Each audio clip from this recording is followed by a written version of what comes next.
Way back in the darker times of Space Year 2020, I covered Rusty Pixel's Tyvarian and remarked that it was truly the hidden gem amongst their first batch of Spectrum Next releases.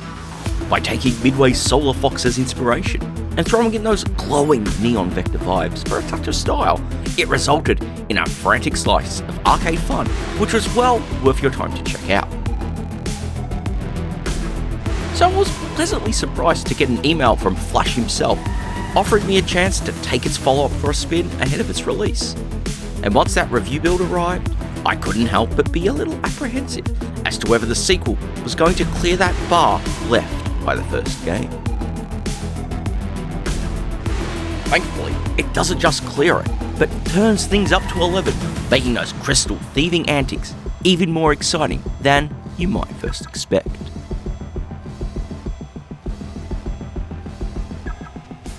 The setting for Tyvarian 2, To the Victor the Spoils, which for everyone's sake I'm just going to call Tyvarian 2 from this point on, more or less carries from where the first game ended.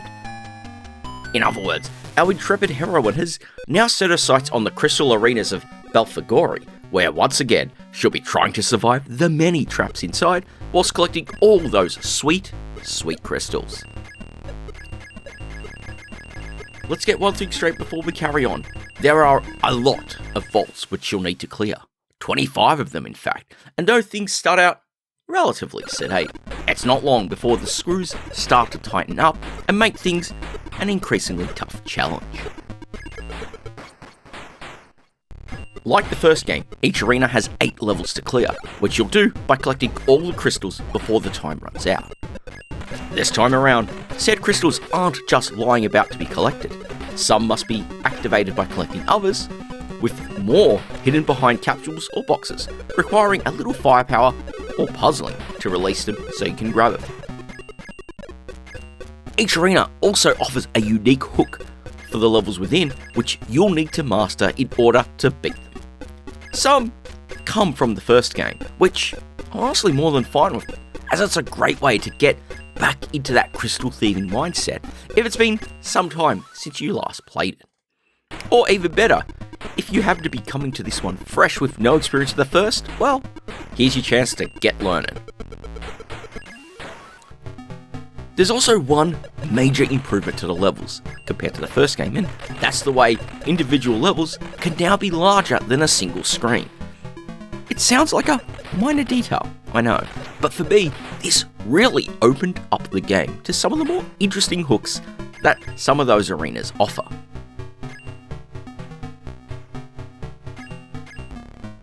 One of those is the fifth, which challenges you to survive the automatic scrolling.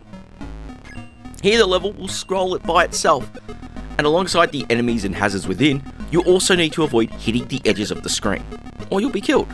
The challenge of learning when the scrolling will change direction, and finding the optimal path to collect those crystals without running out of time, was one which truly served as a bit of a mind screw on my first few attempts through it.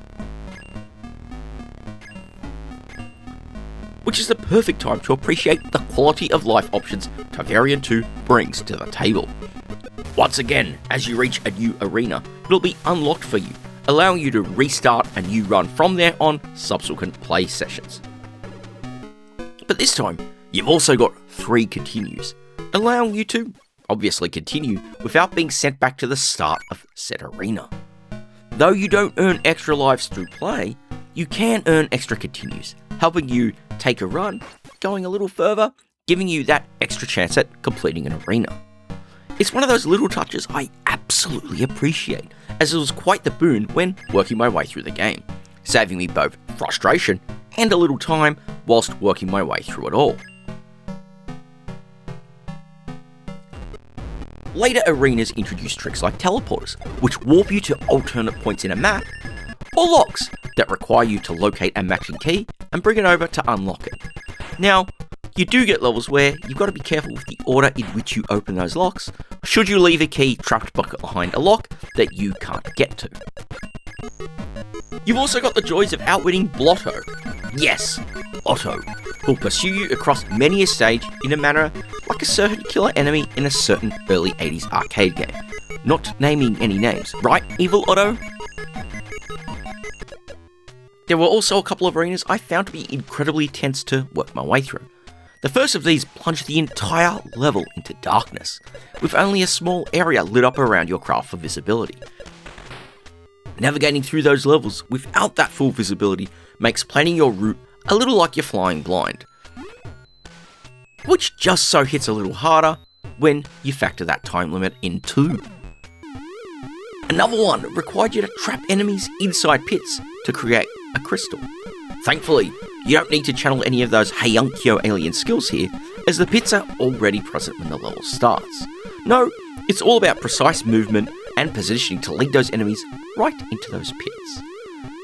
Seeing them fly in can be incredibly rewarding, especially when it's been oh so painful to trick them to flying down the right path. Sometimes they'll penalise you as well. One arena disables your guns, meaning you can't take out enemies. Or there's the arena which has your boost permanently engaged, meaning you'll be zipping about without the ability to slow down. Flying about at full speed might sound great, but trust me, sometimes you're going to want to take it slow when things get tight. It's also a little bit of a double-edged sword, at least for me, because of the control sensitivity.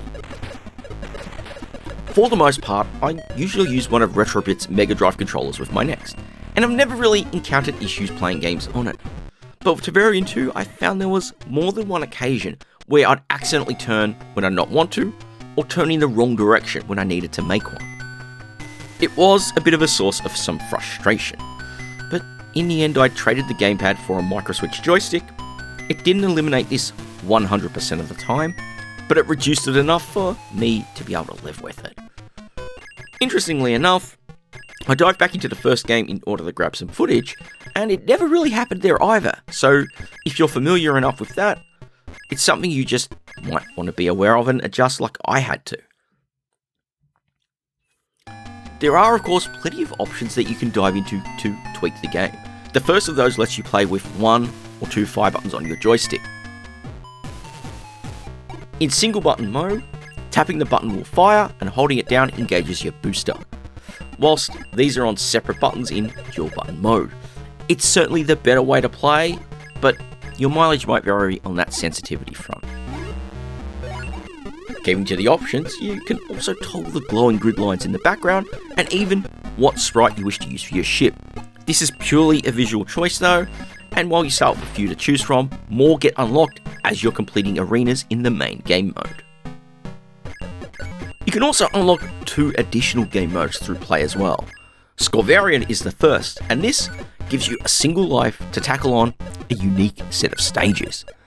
Speed is of the essence here, as your score slowly ticks down here. So learning the tricks to complete them as fast as possible, thus maintaining your score, is key to getting at the top of the leaderboard. This one is really fun to practice on, so you can learn to be more efficient with your ship piloting skills when you go back to the main game.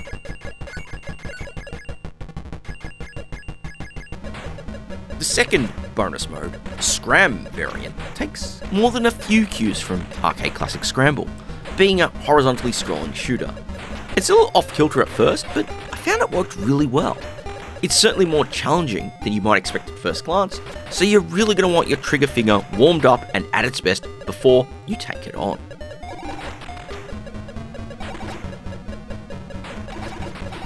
Now this is one of the things which most surprised me when I dived into Tyvarian 2, and that is just how much of a jammed-packed package it really is. For one of these kinds of arcade-style releases, 25 arenas might sound like a lot, and when you factor in the challenges of working your way through them all, you're going to get plenty of thrills and spills and cursing as you test your arcade skills to collect all of those crystals.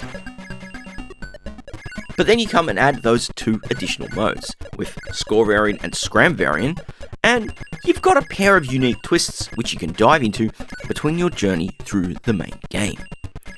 It makes for an incredible experience all up, one which is also boosted by the tight visuals, crisp sprites, nice backgrounds, and clear, readable everything, but also the excellent soundtrack coming from Space Fractal, which I found really got the vibe pumping.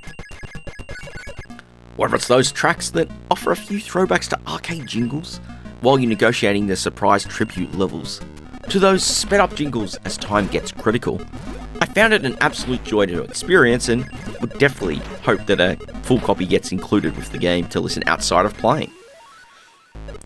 If, like me, you have the core yearning for the thrills of the early days of the arcade, but in a way which suits our more modern gaming habits, over the desire to continually feed an arcade machine credits every few minutes, then Tyvarian, to the victor of the spoils, is going to give you one heck of a rush.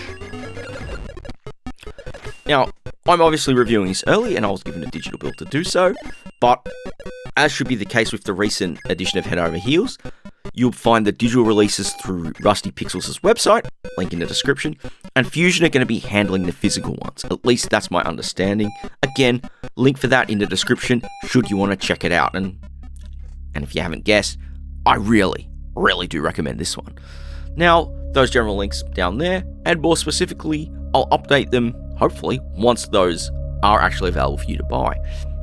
That, of course, is whether you're going to play on a real Next, one of the clones, or just under emulation. But with that, I don't think there's much more for me to say. I'm going to draw this one to a close, and really, that just leaves me to say thank you all very much for watching.